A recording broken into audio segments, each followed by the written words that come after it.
بسم الله الرحمن الرحيم. وفي البدايه بقى كده حطيت في الجردل هنا 10 لتر ميه. المكونات اللي معايا هما 3 حاجات بس. عندي هنا ده لون اورنج بتحط عليه شويه احمر عشان يبقى لون غروب الشمس. وعندي زيت صنوبر، وعندي سيماسول. ده 8 كيلو سيماسول اهو، ده تمن سيماسول، ده قاتل البكتيريا. وهنا ده زيت الصنوبر، طبعا ده الريحه بتاعت الديتول. وطبعا اللون المفروض بيتحط لون الاورنج وعليه شويه من الاحمر عشان يدي لون غروب الشمس، بس انا بصراحه ما عنديش لون احمر، هعمله باللون الاورنج بس دلوقتي. وهبتدي طبعا اشتغل. تمام كده.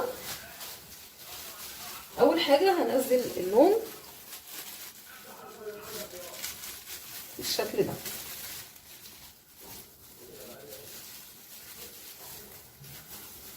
وهقلب. طبعا الحاجه اللي هنقلب بيها في الديتول يعني هتترمي، يعني مش هينفع ان احنا نستعملها في الاكل تاني. فانا عندي المعلقه دي ما بستعملهاش، فانا هقلب بيها وبعدين بقى هتخلص منها، لان ريحه الديتول ما بتروحش من الحاجه يعني. خلاص كده انا قلبت اللون، واللون كده اختفى، وبقى عندي الميه صافيه.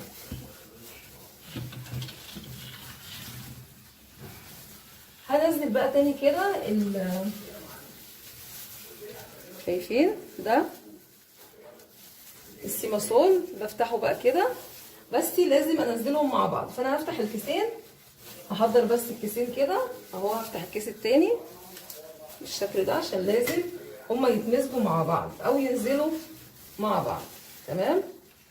وكده هبتدي اقلب بالشكل ده.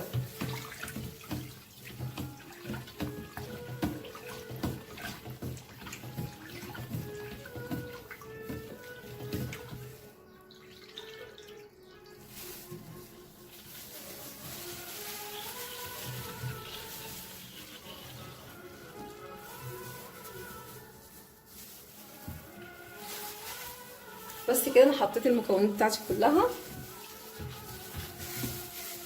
هقلب بقى كده، هقلب برضو حوالي 5 دقايق، وبعد كده هسيب الديتول يرتاح. لونه بيغير شويه لما بنسيبه يرتاح، وبعد كده بنبتدي نستعمله.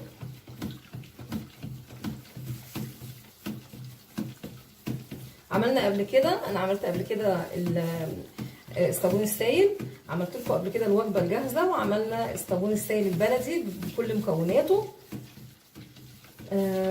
وعملت تاني، عملت الديتول واللي احنا عملناه النهارده، وعملت قبل كده برضو الداوني، كان ناجح جدا برضو. خشوا على القناه ان شاء الله هتلاقوا كل الفيديوهات دي. بس كده تمام. انا قلبت كده اهو زي ما انتم شايفين. هسيبه بقى كده واغطيه، وهو لما بيرتاح شويه، يعني لازم نسيبه يرتاح شويه حوالي ساعه او ساعتين، وبعد كده بنبتدي بقى نستعمله.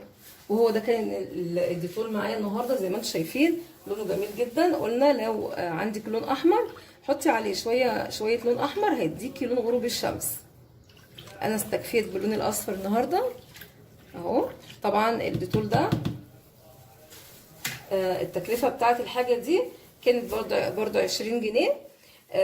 عايزه اقول لكم الكميه دي ممكن تتضاعف، لان انا جايبه مكونات 15 كيلو ديتول. انا عملت دلوقتي 10 كيلو بس، يعني ممكن نضاعف الكميه، او نحط الكميه دي وكمان 5 كيلو عليهم يبقوا 15 كيلو.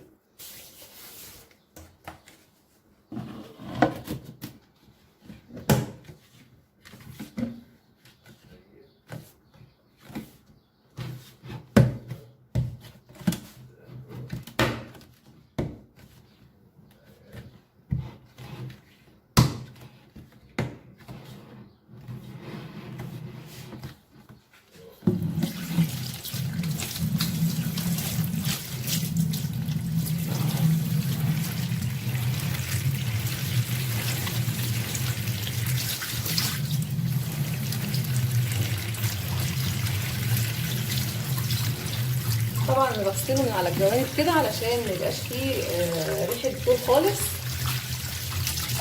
انا قفلته وهو كويس قوي علشان ريحه الديتول ما تبقاش في الشقه جامده. وهحط طبعا الجردل ده كده في البلكونه، ولما هستعمله هبتدي اني يعني اخد منه واغطيه تاني زي ما انتم شايفين كده.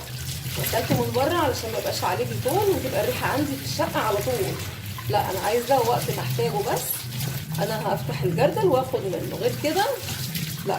عشان كده انا بغسله كده من بره كويس قوي، الميه نازله كده على الجناب علشان ما يبقاش فيه ديتول على الجردل من بره. بس كده اهو زي ما انتم شايفين كده. دي طبعا خطوه مهمه جدا علشان ما بقاش انا عملت الديتول ومغرق لي الشقه او الريحه عندي جامده في الشقه. تمام. بس كده هشيله بقى واحطه في البلكونه زي ما انا قلت لكم كده، ولما احتاج منه هشيل الغطا وهاخد وهغطيه تاني. الغطا عندي هنا محكم جامد اهو. انت ممكن كمان ما تحطوش في جردل، ممكن تحطيه في جيركن هيبقى احسن بصراحه، بس انا ما عنديش جيركن فانا يعني حطيته في الجردل. هسيب لكم في اخر الفيديو ده الديتول وكمان الصابون السائل علشان تخشوا على الفيديوهات ان شاء الله. واستنوني في فيديو جديد، والسلام عليكم ورحمه الله وبركاته.